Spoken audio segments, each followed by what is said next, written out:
जिसको आप किन्नर कहते हैं, हिजड़ा कहते हैं, छक्का कहते हैं, ऐसे 12-13 किन्नर एक साथ आकर के 1.25 लाख रुपए की राशि कमेटी को दे गए। उनसे हमने पूछा कि किन्नर होकर के आप दान दे रहे हैं। उन्होंने एक ही बात कही कि ये हमारी ये जो चमेली है, ये चमेली आपका प्रवचन सुनती है और इसने आपका प्रवचन सुना। प्रवचन सुन करके जब आपने प्रतिभा स्थली की बेटियों का संवाद करी, तब हमको अपनी पर्याय का दुख हुआ। इसने सबको सुनाया, हम लोगों ने सबको रात में बैठ करके, किन्नरों ने रात में बैठ करके प्रतिभा स्थली की संवाद और बेटी बचाने की बात जो मैंने मंच पे कही थी, वो बात को सुना। फिर सारे किन्नर आकर के हमसे बोले, कमेटी भी उपलब्ध थी वहां पर। वो कहते हैं कि हम समाज के उपेक्षित वर्ग के लोग हैं, जीवन भर उपेक्षा का शिकार रहे हैं। हमसे आप 1.25 लाख रुपए की राशि लेकर के इस पैसे से किसी बेटी का भविष्य बचा लो, किसी बेटी को बड़ा कर दो।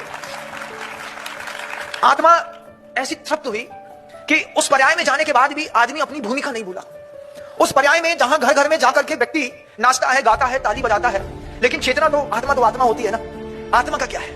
उस पर्याय में जाकर के स्थापित हो गई तो उस पर्याय का दुख भोग रही है, लेकिन उस पर्याय में भी अपनी भूमिका उन लोगों ने निश्चित करी और निश्चित करने के बाद कहा कि ये 1.25 लाख रुपए की नगद राशि हम चाहते हैं उपेक्षित लोगों के माध्यम से भी एक प्रतिभा स्थली में बच्ची पड़ जाए, ये हमारे जीवन का सौभाग्य है। तब लगा यार, जैन शासन के शब्दों की महिमा है, क्या लोगों की भावुकता है।